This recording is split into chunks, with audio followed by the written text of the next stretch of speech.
Si te digo que hay una profesora de Harvard, experta en honestidad, que luego miente como una yegua desbocada, vos no me vas a creer. Sin embargo, esa es la historia que trajimos para hoy. Estamos hablando de Francesca Gino, que hizo los siguientes descubrimientos, pero mientras te los cuento, te dejo a esta persona que hace un origami con pinzas acá. Firmar al principio de un formulario donde declaramos algo nos hace más honestos en comparación con firmar al final. Por otra parte, sentirnos auténticos hace que además nos sintamos más morales y puros. Otro, la deshonestidad conduce a mayor creatividad. Y por último, si se las estimula, las personas hacen más networking y esto está asociado con un mejor desempeño en el trabajo. Y vos dirás, todo esto está buenísimo. Son tremendos descubrimientos que nos ayudan a entender mejor a la mente y a la sociedad humana. Si no fuera porque son mentiras. Mentiras horribles e inventadas. Mentiras falsas.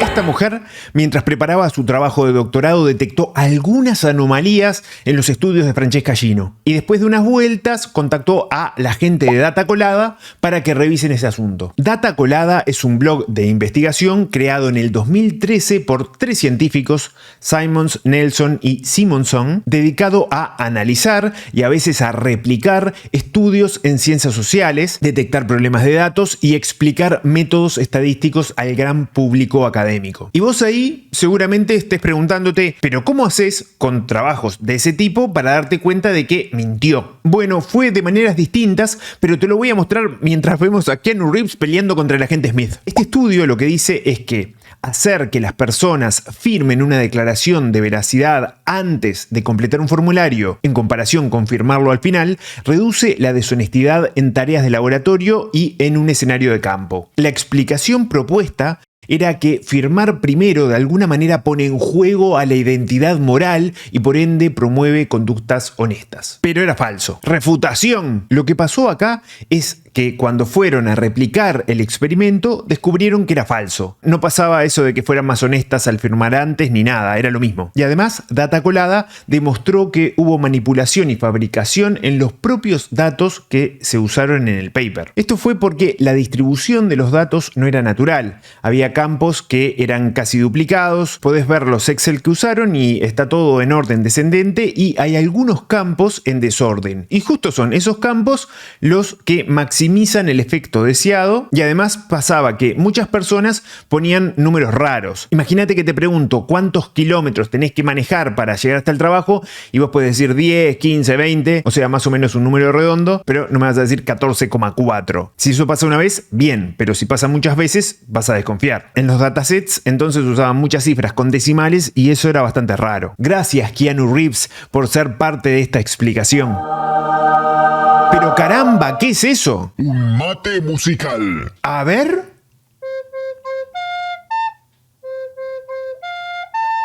A ese mate le faltan polvos mágicos.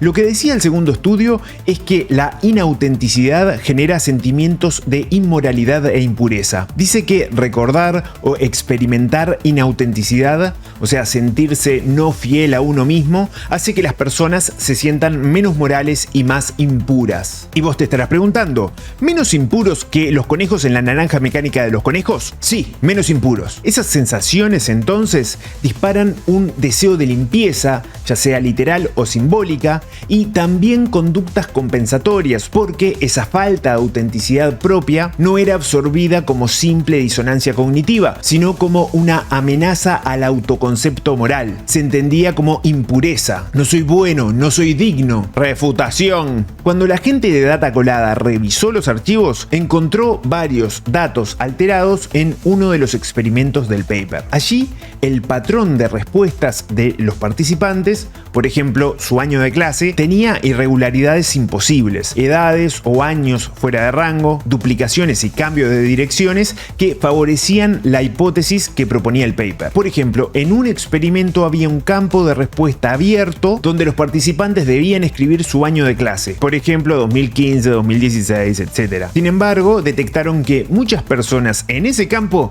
en lugar de poner un número, pusieron literalmente Harvard. Si pasa una vez, bueno, es un error. Lo que no puede pasar es que ese error se repita un montón de veces porque te da la pauta de que alguien fue y copió y pegó datos allí. Ahora vamos a tener que invocar a esta persona que hace esto otro. Y vos te estarás preguntando si tengo idea de lo que voy a poner acá a la hora de grabar el video o si simplemente digo algo genérico para decidir después por edición. Yo también me lo pregunto. El estudio de cómo la deshonestidad puede conducir a mayor creatividad lo que dice es que quienes hacen trampa en una tarea inicial o están en condiciones de favorecer la trampa rinden más alto en medidas posteriores de creatividad. O sea, la fluidez, originalidad, etc. En sí, lo que proponía el estudio es que sentirse menos constreñido por las reglas tras actuar deshonestamente incrementaría la creatividad. El efecto, por lo tanto, no se explicaría por cambios afectivos inmediatos. Refutación. Por una parte, los datos estaban ordenados como si se hubiesen armado para que pase lo que ellos esperaban. En especial, había 13 filas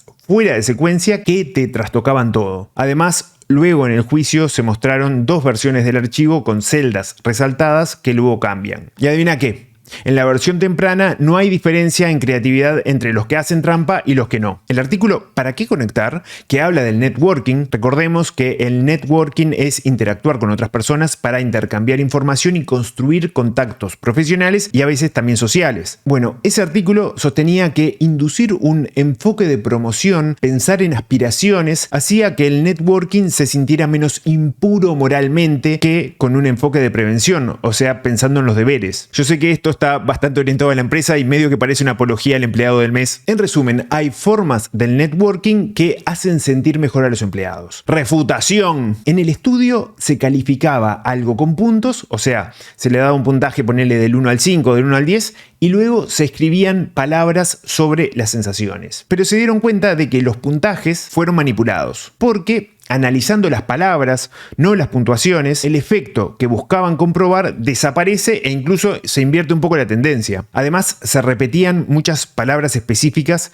y eso también era un poco raro. Luego, en el juicio, se comprobó que alteraron más de 150 valores en este estudio. Y también en el juicio se comprobó que es muy bueno para la moral y para la salud darle like a este video, suscribirte al canal, activar la campanita, dejar un mensaje e incluso te podés tomar un mate musical todos los días. Entonces, hasta acá lo que pensamos todos es que luego de que descubrieron a Francesca Gino desde Harvard, la echaron y ella aceptó el error y se fue para su casa. ¿Podrás creer que no? Ella negó todo de manera tajante y metió un contraataque legal. Muy Donald Trump, ella sostuvo que nunca falsificó datos y que las anomalías podían deberse a errores o a manipulación por terceros, publicó mensajes reafirmando su inocencia y en paralelo presentó una demanda por $25 millones contra Harvard, su decano y los autores de data colada por difamación y otros cargos. Un año después, un juez federal desestimó las pretensiones por difamación contra Harvard y data colada, aunque dejó vivas partes contractuales y de discriminación por género. El conflicto así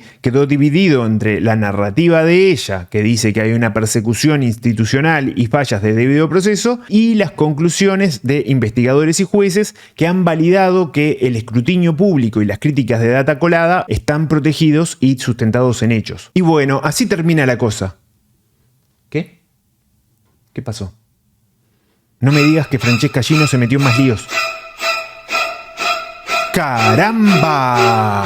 ¿Podré explicar esto antes de que Juan Zambroni arme este cubo de Rubik? En abril del 2024 se publicaron acusaciones de plagio contra Francesca Gino. La revista Science difundió un análisis que identificó copias textuales y solapamientos cercanos en un capítulo académico del 2016. Diversidad explicada, que lleva a las personas morales a actuar de manera inmoral. Y en sus libros de divulgación, Sidetracked del 2013 y Rebel Talent de 2018. Según el artículo de Science, el capítulo reproducía fragmentos de al menos 10 fuentes, incluyendo tesis de grado y artículos académicos de otras personas, claro. Y un cribado posterior con software de detección halló 15 casos adicionales de posible plagio en los libros, con pasajes próximos a textos de blogs y medios. El equipo legal de Gino negó las acusaciones y sostuvo que defendería su integridad, pero la nota de Science documentó ejemplos concretos de solapamiento. La comisión de Harvard recogió y amplió esos detalles, incluyendo el testimonio de una de las autoras copiadas. En mayo del 2025, la Harvard Corporation dio por terminada su relación laboral con Francesca Gino, un paso descrito por varios medios como extraordinariamente raro, y ella reiteró por correo a la prensa que seguía negando cualquier mala conducta académica y que, mientras fue empleada, Harvard le había impedido defenderse públicamente. Como conclusión, lo que nos queda es que si esta gente que está allá arriba y tiene tantos ojos puestos encima puede hacer trampa, ¿qué tan fiables son un montón de estudios que tenemos hoy en día sobre la sociedad y su funcionamiento? Obviamente no quiero decir que salgamos corriendo a desconfiar de la ciencia, pero sí que empecemos a tomar con más cuidado los estudios de la Universidad de Wisconsin o el lugar que sea, porque al final de cuentas somos personas, las personas tienen intereses y esos intereses no siempre son llegar al conocimiento. Ahora los dejo con esta obra de arte. ¡Estás loco! ¡Déjame tranquila! ¡Andate! ¡Sos un loco!